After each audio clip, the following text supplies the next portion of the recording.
Mesdames et messieurs, bonsoir. Salut les amis, j'espère que vous allez bien. C'est Deji, salam alaikum, fad haq al jadida. Donc, bienvenue à Ibra Show TV pour cette nouvelle vidéo où je vais parler tout simplement du match qui s'est passé il n'y a même pas une demi-heure ou une heure entre le Real Madrid et Valence. C'est un match de la Super Coupe d'Espagne qui tout simplement n'est plus comme avant parce qu'elle a changé. La Super Coupe d'Espagne à partir de 2020, maintenant en fait elle se joue plus entre le vainqueur de la Coupe d'Espagne, ce qui veut dire Valence, et le vainqueur de la Liga qui est Barcelone. Normalement, comme avant, si on comptait faire comme avant, bah, ce serait juste un seul match entre Valence et Barça. Sauf que cette année-là, à partir de cette année-là, en Espagne, ils ont décidé de faire une Super Coupe d'Espagne qui joue entre 4 équipes, c'est-à-dire avec des demi-finales et une finale, 2 demi-finales et une finale. Donc, ça veut dire qu'ils ont choisi en fait les 2 premiers de la Liga et les 2 finalistes de la Coupe d'Espagne.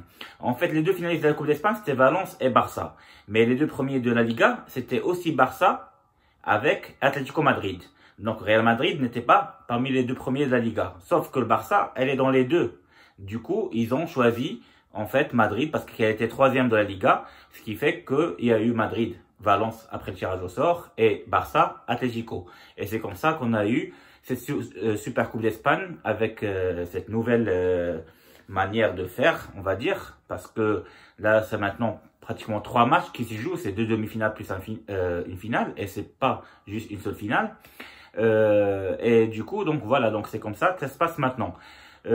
Pour revenir à ce match-là qui s'est passé entre Madrid et Valence, donc tout simplement c'était une domination totale de Madrid et le score et le résultat de ce match-là c'est 3-1 pour Madrid.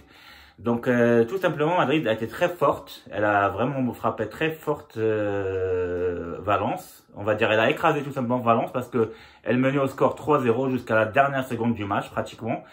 Et avec le penalty de Parejo qui a fait qu'ils ont sauvé l'honneur FC Valence. Mais le match Madrid, elle a vraiment dominé parce que en fait, ce qu'il faut pas oublier, c'est que Madrid a joué sans plein de joueurs qui étaient normalement titulaires. Par exemple, Benzema qui s'est fait mal au pied gauche, qui est blessé et il n'a pas joué. Gareth Bale, pareil, il est blessé, il n'a pas joué. En plus, Asensio, on sait très bien qu'il est blessé.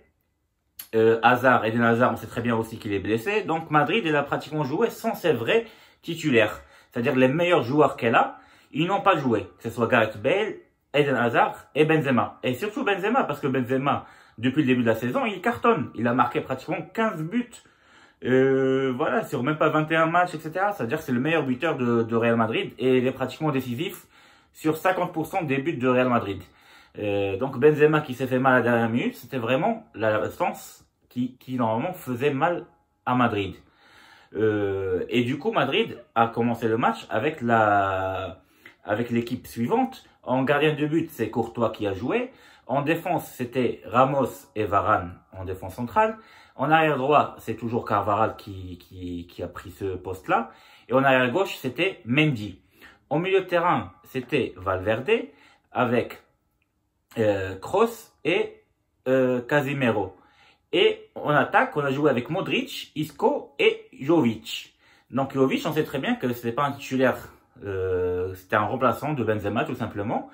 Et même, c'était rare qu'on faisait jouer par exemple Casemiro avec Modric et Isco. C'était très rare. Voilà, donc Zinedine Zidane a essayé de jouer avec cette équipe-là. Pour voir ce que ça va donner et en plus il n'avait pas le choix tout simplement. Donc il a dit qu'il va faire confiance à ces joueurs-là et bah il a bien fait parce que ces joueurs ils ont tout donné, ils ont réussi à gagner ce match d'une manière on va dire facile malgré que Valence a joué quand même, elle a eu des contre-attaques. Ils ont eu des occasions de but qu'ils ont ratées, surtout Gamero qui a raté pas mal de buts. Et Valence, elle a joué aussi avec une formation de 4, on va dire, 5-1, parce qu'ils ont trop défendu en milieu de terrain, même si au début, c'était censé que ce soit 4-3-3 comme formation. Mais ils ont joué finalement avec un 4-5-1. Et en gardien, c'était Domenech. En défense centrale, c'était Garay avec Gabriel. En arrière gauche, c'était Gaïa. Et en arrière droit, c'était Was. Au milieu de terrain, il y avait Parejo, il y avait Coquelin et Kondogbia. Et en attaque, bah, il y avait Torres, il y avait Soler et Gamero. Ça, c'était l'équipe de Valence.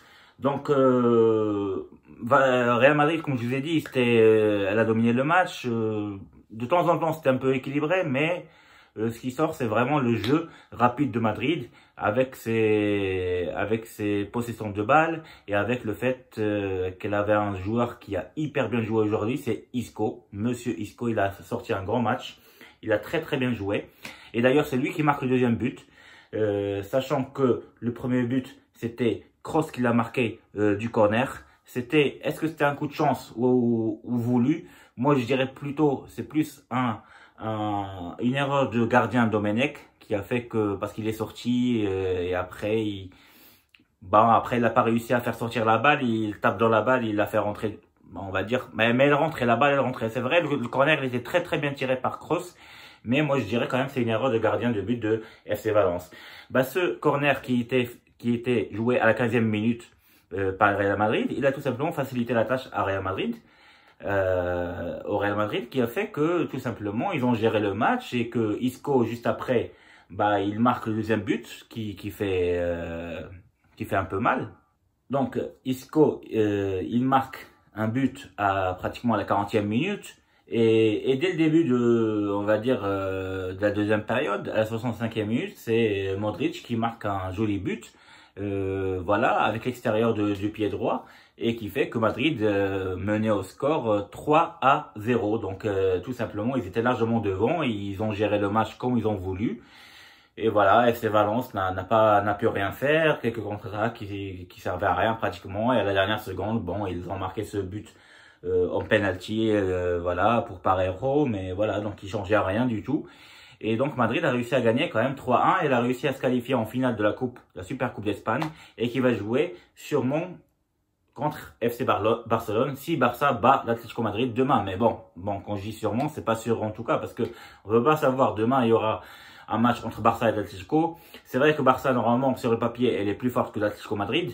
Mais on sait jamais, c'est qu'un match de foot. C'est pratiquement comme une finale, malgré que c'est une demi-finale. Et on va voir si Barça va réussir à battre l'Atlético Madrid. Et si Barça bat l'Atlético Madrid, on aura une finale, un classico à nouveau entre Madrid et Barça.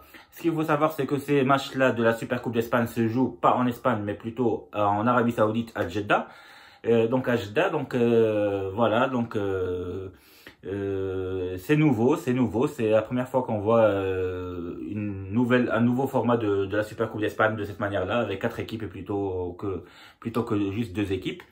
Et voilà, on verra bien. Après demain, je vais essayer de faire un live, un direct pour parler du match entre Barcelone et l'Atlético Madrid, pour débriefer un peu ce match-là. Voilà, et on va aussi parler de ce qui se passe dans le football marocain en ce moment, surtout sur ce qui se passe entre la fédération marocaine et l'OSBA, ça veut dire ceux qui s'occupent du championnat du Maroc, que ce soit Nasser, etc., avec tous ces problèmes-là qu'on a eu avec le Raja Casablanca qui n'a pas voulu jouer contre le Difa Hassan Jadidi. On va essayer de parler de tout ça demain dans un live. On va essayer de parler du football mondial et on va essayer surtout de parler sur ce détail-là, sur le problème de Raja avec le Botola et avec le Osba et voilà, et parler aussi des matchs de Raja, que ce soit contre Moulidia Jazair ou contre la JSK qu'on va avoir ce vendredi à 17 h. Voilà, j'espère que vous avez bien aimé ma vidéo comme d'habitude. N'hésitez pas à liker et à s'abonner en cliquant sur ma photo en haut à gauche. Et je vous dis à très bientôt les amis. Merci et au revoir.